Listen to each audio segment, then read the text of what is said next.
In a much-needed respite for Delhi Heights from the scorching heat, the national capital witnessed light-intensity showers on Wednesday amid an ongoing heat wave.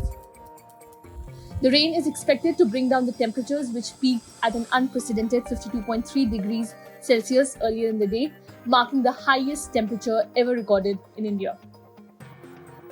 The India Meteorological Department had predicted light rain and winds over parts of Delhi, which provided some relief to the residents who have been enduring severe heatwave conditions for the past few days. The maximum temperatures have been hovering around 50 degrees Celsius, with the minimum nearing 30 degrees. The IMD had earlier warned of extreme heat across most parts of the capital, although the forecast predicted a maximum temperature of 45.8 degrees Celsius. The weather station in Delhi's Mungeshpur recorded an astonishing 52.3 degrees Celsius at 2:30 p.m., surpassing previous records.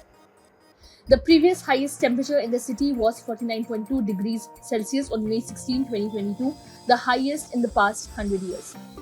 IMD regional head Kuldeep Srivastava explained that areas such as Mungeshpur and Narela in Delhi's outskirts are particularly vulnerable to hot winds from Rajasthan, leading to extreme heat conditions. Parts of Delhi are the first to receive these hot winds, worsening the already severe weather. Mungeshpur, Narela and Najafgarh experienced the full force of these winds, Srivastava stated according to a PTI report.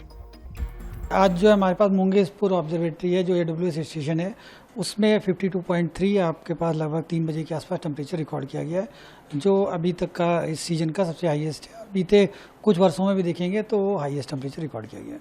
जी, क्या sir स्थिति है heat wave की अभी जो बनी हुई है? देखिए हीट वेव के लिए आज जो है हमारे पास रेड अलर्ट जारी किया गया है और रेड अलर्ट चल रहा है और देखेंगे जो ज़्यादातर ऑब्जर्वेटरीज हैं उसे टेम्परेचर 46 डिग्री सेंटीग्रेड के आसपास और कुछ जगहों पर 48 डिग्री सेंटीग्रेड के आसपास भी रिकॉर्ड किया जाएगा। तो ये कंडीशन हमारे पास जो है कह सकते हैं कि heat wave to severe heat wave condition है और इस समय हमें काफ़ी अलर्ट रहने की ज़रूरत है। जी, दिल्ली के बाकी इलाकों की बात करें वहाँ कितना टेम्परेचर रिकॉर्ड हुआ है सर? देखिए वो एग्जैक्ट डेटा तो आपको 1 घंटे बाद मिलेगा लेकिन मोस्टली स्टेशन पे आपके पास 48 डिग्री सेंटीग्रेड या उसके आसपास आएगा। जो हमारी मैनुअल ऑब्जर्वेटरी है सफदरजंग उसमें 46.8 डिग्री रिकॉर्ड किया गया है, वो भी काफ़ी हाई है। इससे पहले 1944 में टेम्परेचर हमारे पास 47.2 डिग्री रिकॉर्ड हुआ था, उसके बाद का ये सेकेंड हाईएस्ट है। सर AWS के थ्रू ये रिकॉर्ड हुआ है टेम्परेचर, ये क्या है ज़रा एक्सप्लेन कर दें। देखिए हमारे पास 2 तरह की ऑब्जर्वेटरीज होती हैं, एक तो ऑटोमेटिक वेदर स्टेशन होता है जिसमें ये आपके पास टेम्परेचर, विंड डायरेक्शन, स्पीड और रेनफॉल ऑटोमेटिकली रिकॉर्ड होता है और इसका डेटा हमारे पास हर आधे घंटे में आता रहता है और जो वेबसाइट पे अपडेट होता है। दूसरा हमारे पास मैनुअल ऑब्जर्वेटरी होती है, ये राउंड द क्लॉक चलती है, इसमें हर 3 घंटे पर हम लोग मैनुअली ऑब्जर्वेशन लेते हैं और यही पैरामीटर जो हमारे पास है temperature, rainfall, wind direction, speed measure करते हैं और ये डेटा हम लोग यहाँ जो रीजनल वेदर सेंटर है वहाँ पर कलेक्ट करते हैं। तो इनसे हमारे पास जो है दोनों तरह के डेटा मिलते हैं, मैनुअल ऑब्जर्वेटरी से भी और ऑटोमेटिक वेदर स्टेशन से भी। जी, तो सर बाकी स्टेशन का भी कुछ इस तरीके से AWS के थ्रू डेटा कलेक्ट किया है? देखिए जो हमारे पास ऑल ओवर इंडिया जितने भी AWS लगे हुए हैं उनका डेटा जो है हमारे पास जो है पूरा रियल टाइम में आता है, हर आधे घंटे में आता है और उसको हम लोग वेबसाइट में अपडेट करते हैं और उसका जो डेटा कलेक्शन करते हैं हम लोग वो हमारे पास पुणे में नेशनल डेटा सेंटर है, वहाँ पर हर आधे घंटे में अपडेट हो जाता है। वो डेटा सारा हम लोग स्टोरेज वहीं पर रखते हैं और हम लोग उसको अपना जो लोग वेबसाइट पर अपडेट करते हैं तो रिस्पेक्टिव स्टेशन का या रिस्पेक्टिव स्टेट्स का हम लोग वहाँ से डेटा देख सकते हैं। जैसे कि अभी टीम भी आपकी पहुंच रही है वहाँ पर चेक करने के लिए, इसको ये कुछ अपडेट है सर किस तरीके से मुंगेशपुर में? इसका अपडेट बाद में बताएंगे। जी सर, अभी आने वाले दिनों में क्या रह सकता है तापमान की स्थिति दिल्ली में? दिल्ली NCR की बात करें। देखिए अभी हमारे पास दिल्ली के कुछ इलाकों में थंडरस्टॉर्म और लाइट रेनफॉल हो रही है और इसका हमने नॉर्कॉस भी इशू किया था और आप देखेंगे लोधी रोड में ऑलरेडी अभी हुई है रेनफॉल और ये सिचुएशन अभी हमारे पास दिल्ली में और NCR के इलाकों में थोड़ा चूँकि सिस्टम जो है ईस्टवर्ड शिफ्ट हो रहा है तो अभी 1-2 घंटे तक हमारे पास रेनफॉल होती रहेगी। तो जो जहाँ तक कल की बात करेंगे, कल के लिए हम लोगों ने ऑरेंज अलर्ट जारी किया हुआ है चूँकि हमारे पास नमी आनी शुरू हो गई है, इसके चलते जो है थोड़ा सा तापमान में कल 1 से 2 डिग्री सेंटीग्रेड की गिरावट हो सकती है।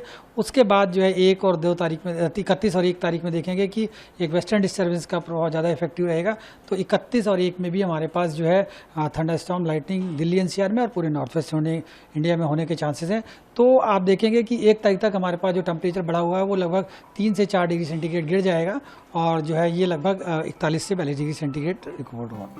The extreme heat has also led to a surge in power demand. Discom officials reported that Delhi's peak power demand reached an all-time high of 8,302 megawatts, surpassing the previous high of 8,000 megawatts recorded on May 22.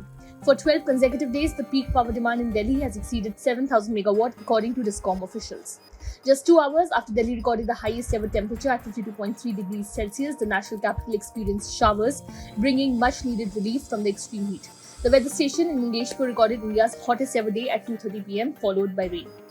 Other areas experiencing extreme temperatures include parts of Rajasthan, where temperatures exceeded 50 degrees Celsius, and Sirsa in Haryana, which recorded 50.3 degrees Celsius.